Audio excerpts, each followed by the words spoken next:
All right, folks, back on the Bossman show from the show, Preston Spradlin. Morehead Stadium, go Eagles up there. The OVC won that title in Evansville. I told Coach we have it on March if they won, and look, he's back. We know they won. Coach, good to talk to you, buddy. How you doing, man? Man, I'm doing great. I'm doing great. I appreciate you having me on here. And you called it. You said once we go win this thing that you'd have me back on here. So I'm pleased to be back on here talking with you, man. Appreciate it. Hey, Coach, let's start on the SEMO, Coach. I mean, a very tough game because of Coach Corn's team there. Off the bench, Talon came in there, gave you that big spark off the bench. Plays big minutes for you anyway. And him and Johnny did their thing, man, against Brad Corn's guys. Tell us how that sets you up for what happened the rest of that time in Evansville there, Coach. Yeah, I think anytime you play that first game, that you've got your first game jitters once you get into postseason, right? And so it's always good to get that first one under your belt. And I think the good thing for us is it was a tough game. It was a physical game. I got to give Brad a shout out. He did an unbelievable job this year. We played him 3 times, 3 hard-fought games. He made big-time adjustments between each game, and he did a great job for year one. I wish my year one would have been as successful as his was, but SEMO gave us a great game. It was tough. They got great guard play.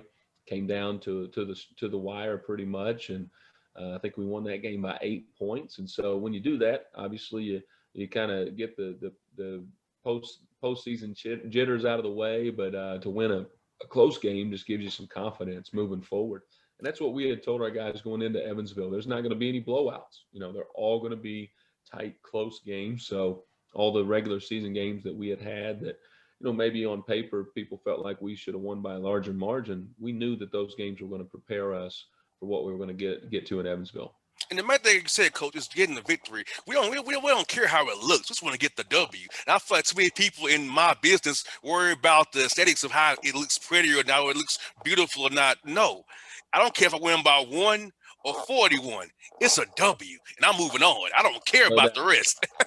We say that we tell our guys all the time, you can't play the scores, you can't play the statistics or the records. It does not matter, especially when you get into March. My assistant Dominic Lombardi, literally before every game, as we're walking out, he tells our staff, just got to win by one, just got to win by one, and that's all we care about. And I always tell our guys too, and this has been an important message for them, is I don't always judge our performance on the final score. We could we played we played Richmond at the beginning of the season. I think the final score was 18. They beat us. We played well. We played really good. And it's just a really good team. They were top 25 at the time. They were a veteran squad and Princeton style offense, really hard to play against, but we played well.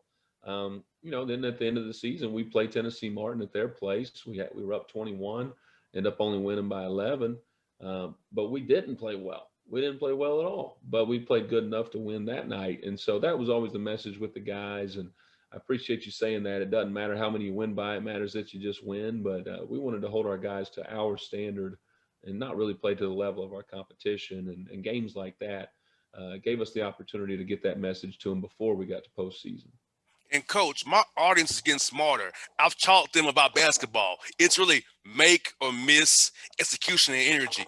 All that stuff that you hear it's very elementary. It's make or miss, executing things. So that makes a good coach or a bad coach by making or missing, having the best players or not, and execution. So a lot of these narratives that we hear in the media that is not this show, of course, is a lot of his hogwash, coach, because it's not really what it's about. Yeah, I think this year for us, man, we knew early on that if we were going to win, we were going to be a great defensive team. And I think toughness is really important every year, but I think during the pandemic, it is the most important thing. Toughness wins this year more than ever, and we've got a tough group of guys, man. We really do. And the defensive side of it, we finished the season number one in 10 out of 11 defensive statistical categories in the OVC, and we're proud of that. And Yes, the indeed. thing that we told our guys to get them to buy into that is, you're not always going to shoot the ball well. They're going to run into teams that take your top guys away and make it difficult for them to score. But you got a chance to defend every night, and if you can do that, and you can have your identity wrapped up in that, and you're going to give yourself a chance to win. We literally told them you can pack your defense up and put it on the bottom of the bus and go to Evansville and win with it, and that's what we did. You got that right, and then you played your in-state rivals one more time for Lead OVC, Eastern Kentucky. This was a very tough game. Made some late free throws in that game. Devon Cooper stepped up in that game for you, along with Johnny, of course, getting a double-double again on night two of that tournament. Tell us about that game and how it felt good to send your in-state rivals a package from the OVC with a party gift of a victory in Evansville there. Yeah, anytime that AW's team and my teams get together, man, it is going to be a war. He's going to have them prepared. We're going to play differently, on both sides of the ball, kind of contradicting styles a little bit. And so it's a battle of wills in that game, right? Who can control the tempo and impose their will on the other team the most? And early in that game, they were winning that battle. We were having trouble with the press. It's hard to prepare without a practice to get you guys ready for that style. But then we settled in. We started defending the way that we're capable of doing it. We started, attacking the press and breaking it for points. And man, we went on a big run. A big part of that was Davon, as you mentioned, right before the half. I think we ended the first half on a 12-0 run to go in the locker room with a 3-point lead.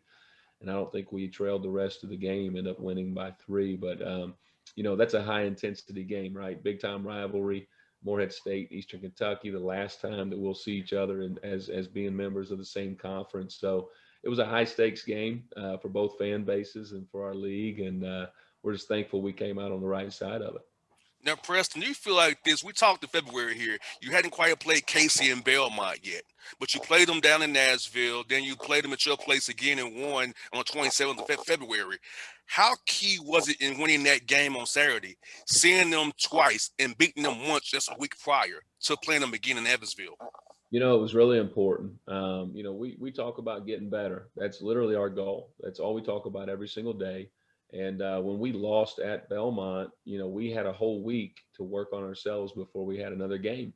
And so we had a bad taste in our mouth, and our guys it was a good reset for us because we had won 12 straight games going into Belmont. It brought us down, it humbled us a little bit, and it made us get our hunger back on the practice court.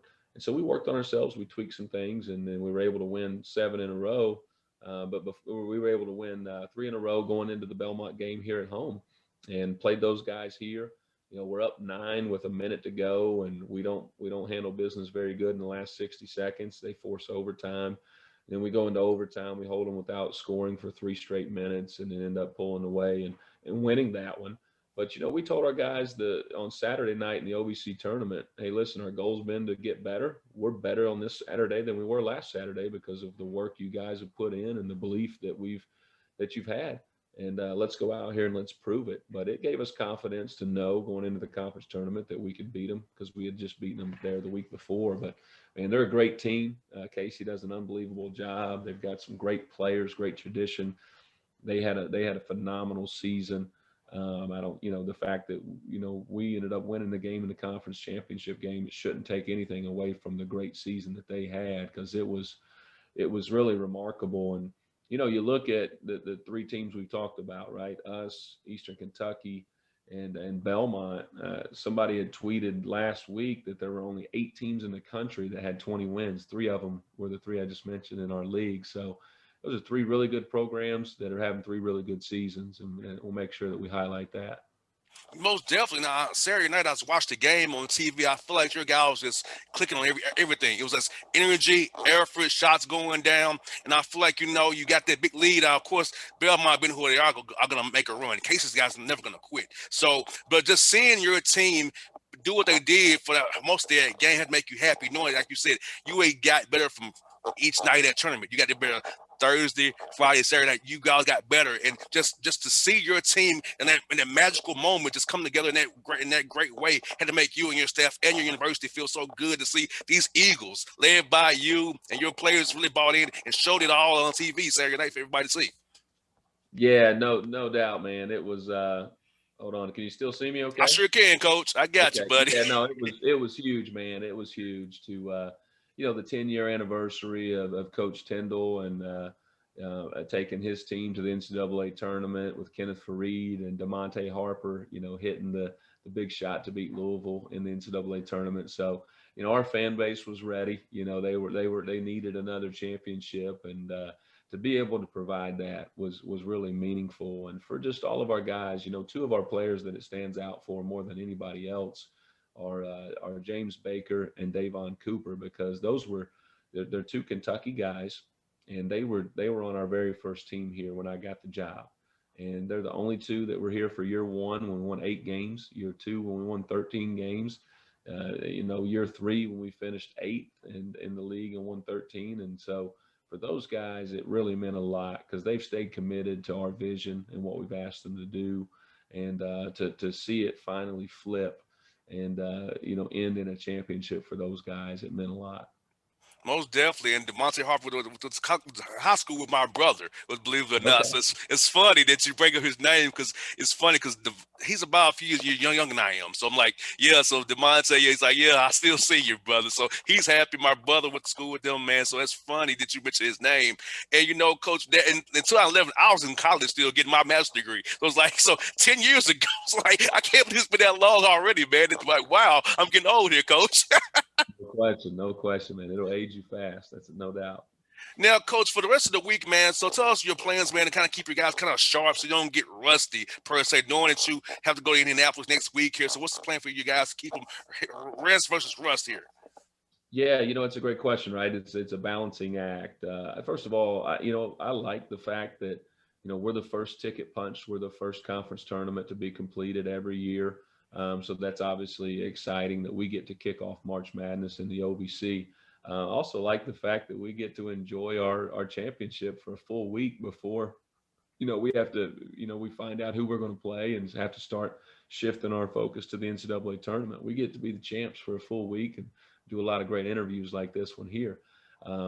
But it is a balancing act, right? You want to give your guys rest. You want to give them some time off, but you don't want to lose your edge. You want to stay sharp, as you mentioned. So, we were off Sunday. We traveled back home. We did some media things and parade type deal coming down Main Street upon our return. And then we were off Monday, off Tuesday, and just letting the guys get back academically and do what they need to do. They had some interviews and things to do as well. And then we're going to get back into it on Wednesday. We'll go individuals, we'll lift, we'll do what we call a power hour, which is a meeting with our character coach and just to get our mind right, especially right now coming off the championship, to get us prepared. And then we'll practice Thursday, Friday. We'll really get after it. We'll probably scrimmage a lot just so that we can tip it up and simulate a game as best we can. We'll get off on Saturday, and I think right now the plan is the NCAA is asking us to travel to Indianapolis on Saturday, which Wow. is crazy. We're going to be there nearly a week before we play a game to kind of enter the bubble, as you would say, with testing and things like that. Then we'll practice Sunday in Indianapolis, and then we'll enjoy the selection show. I think our administration is probably going to put on some type of live in-person selection show here for our fans to come in the arena and just enjoy in that moment together, even though we'll probably have to zoom in virtually for it. But and then we'll see, man. We'll see, do we play Friday? Do we play Saturday? Who do we play? How do we want to structure our week? But we're going to enjoy it. We're going to enjoy it. But at the same time, we're going to keep in mind what got us here is focusing on getting better. And we're not done getting better. We're going to continue to do that. And whoever we get the opportunity to play, we're going to be ready. And we're going to make the most of that opportunity. We can go into the game with a mindset that we're here to win. We're not here for the experience. That's not what we're in this for. We're here because our guys are for real. And we feel like we can play with anybody. And we're going to go prove that. Well, Preston, I'll be cheering for you, buddy. I want you to do well, man. So I'm proud of you. I'm OVC guy, so I love it. So I'll be definitely cheering for you guys. You're my home conference at OVC, so I'm definitely with you, buddy. I'm an Eagle, man. Morehead State, baby. Let's go. I appreciate you, man. No doubt about it. I know you love the league and you respect what great basketball we have in this league. So for us to win the league and represent it in the NCAA tournament, it means a lot. And I know you're always on our side with it, man. Anytime. But hey, man, you be blessed, man. Be safe. Hope to talk to you real soon, buddy. Boss man, thanks so much. Always appreciate you. I'll see you, buddy. Be good now. All right. All right.